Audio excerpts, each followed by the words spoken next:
the committee. This is an opportunity to brief you on the latest. We've been tracking very carefully the concerns that all of you have expressed on this issue. We want to lay out for you the administration's efforts in the South Caucasus, especially with respect to the humanitarian situation in Nagorno-Karabakh. I appreciate the opportunity to update you on our work and hear your perspectives on these pressing issues.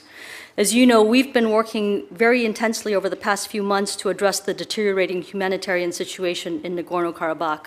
We share your sense of urgency.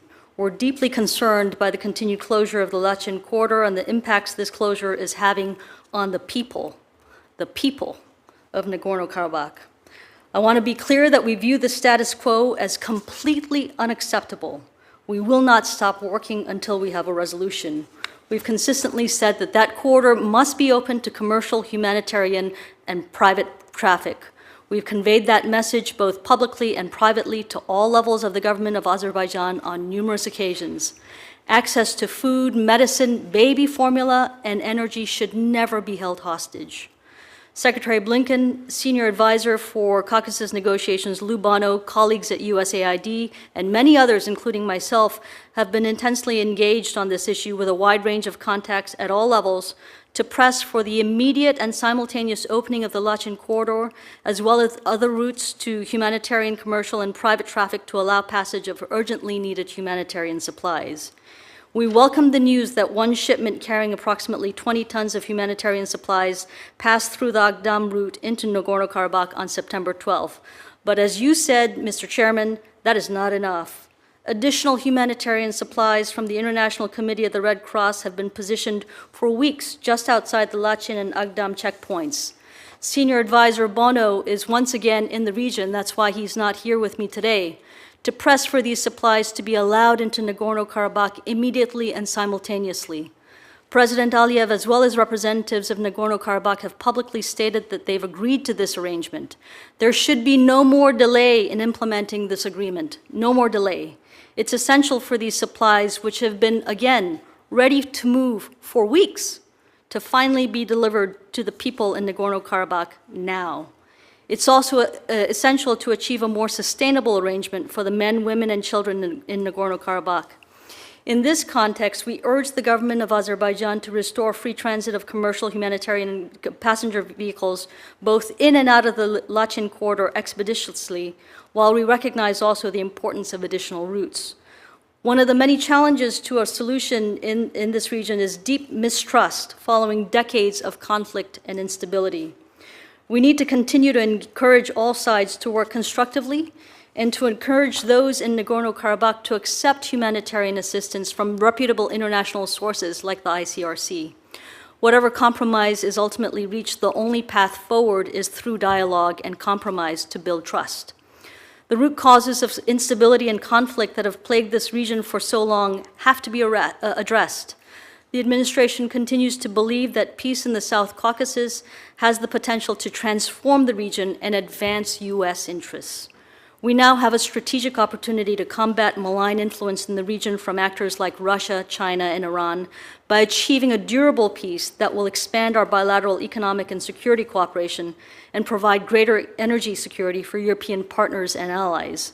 Secretary Blinken has hosted 3 rounds of peace negotiations with the foreign ministers of Armenia and Azerbaijan since last November, and his leadership has yielded results. The sides have made progress on a peace agreement that could stabilize the region.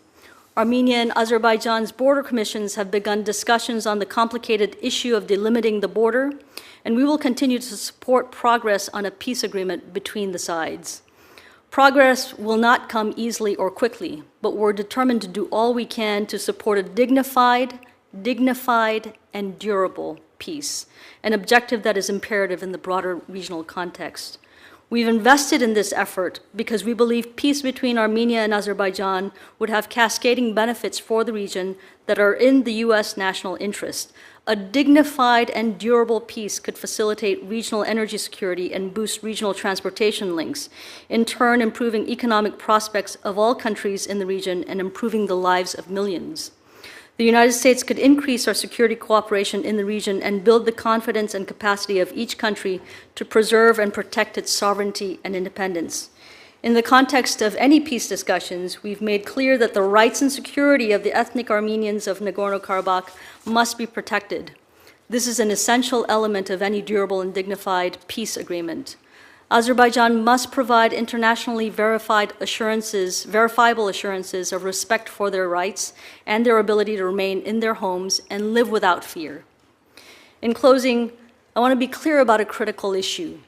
The United States will not countenance any effort or action, short-term or long-term, to ethnically cleanse or commit other atrocities against the Armenian people of northern Nagorno-Karabakh. The current humanitarian situation is not acceptable. Humanitarian access through the Lachin corridor and other routes must be available. Now we will do everything possible to make that happen, and we look forward to continuing to work with you and the rest of this committee to make that happen. Well, thank you. We'll turn to a round of 5 minutes. 400 tons of essential goods used to go to the Lachin corridor daily. On August 15th, we saw the first reported death from starvation of a 40-year-old man, and I fear he will not be the last. Do you share my assessment as well as the ICJ's assessment that the blockade may represent a real and imminent risk to the health and life of Karabakh Armenians? Yes, we do, Senator. We share your sense of urgency, and that's why we are working this as hard as we are. Well, can you explain to me then why the United States is not or cannot do more to get humanitarian assistance in, as well as what we are doing to support the International Committee on the Red Cross? We've actually undertaken quite a lot of action on that front, Senator. We have been working this nonstop, in person, over the phone with all different actors, Baku, Yerevan, Stepanakert, to try to move this thing. We finally, I believe, were able to work with international partners to get a first truck through. That's a Russian truck, I would point out. But the point is that that traffic is now flowing. The agreement is that traffic through the Lachin corridor has to be open. So while I think all of us welcome that one truck through Agdam, I think all of us also agree it is not enough. It's not enough. Lachin has to be open. Other routes can be open too, but Lachin must be open. That's one truck is non-negotiable. One truck is not mercy. Absolutely. It's not even what's just. The reality is, you know, in addition to the blockade of Nagorno-Karabakh, President Aliyev is reportedly building up troop presence both around Nagorno-Karabakh and Armenia's border.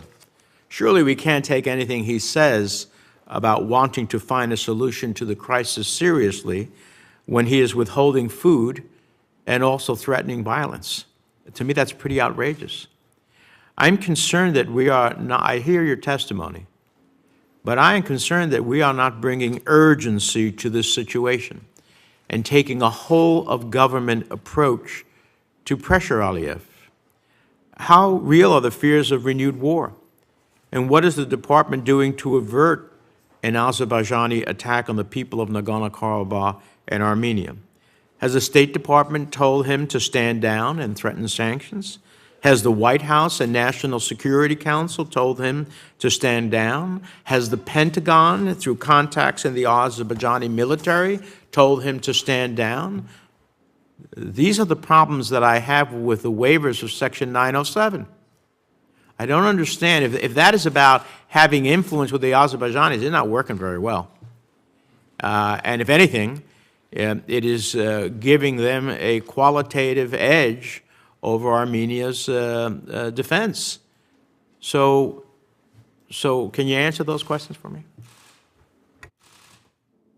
Thank you, Mr. Chairman. Those are important but complicated questions, but there's a simple answer to all of those. I've got here a ream of paper listing all the various telephone calls, meetings, travel that we've had to send across a very, very clear message. Number one, Lachin Corridor must be open now, no more delay. Number two, we will not tolerate any military action. We will not tolerate any attack on the people of Nagorno-Karabakh. That's very clear. As we do this, we're mindful of the fact that, technically speaking, the war is not over between Armenia and Azerbaijan, which adds urgency to our commitment to try to support a durable and dignified peace agreement between Armenia and Azerbaijan that takes into account the security of the people of the Nagorno-Karabakh. National Security Council, if Yes, the Pentagon, have they all weighed in? Yes, they have. They have all weighed in. Jake Sullivan hosted the foreign ministers of Nagorno-Karabakh, Armenia and Azerbaijan a few months ago for discussions here in Washington. The Secretary has done several rounds of that. The Secretary has also had multiple phone calls with President Aliyev. I have had multiple phone calls with the foreign ministers of both countries over the last couple of weeks alone to drive home those messages. I believe that we are beginning to see a little bit of movement, but we're not going to rest, Mr. Chairman, until we actually see real results. All of this is just in pursuit of the 2020 agreement, the ceasefire agreement. There, Azerbaijan made agreements. We are just asking, even though we think there's much more to ask for, we are just asking for them to live up to their agreements. Now, if the agreements that they made, the commitments that Azerbaijan made in the November 2020 ceasefire, it's now 3 years after nearly, and we are revisiting that which they had agreed to and that have violated.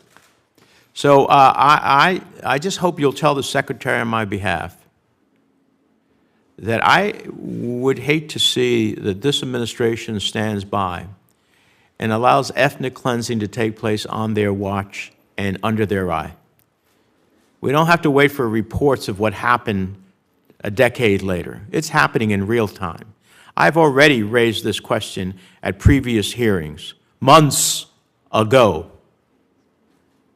And I said, people are dying. And I got a response, well, we're not sure about that. People are dying.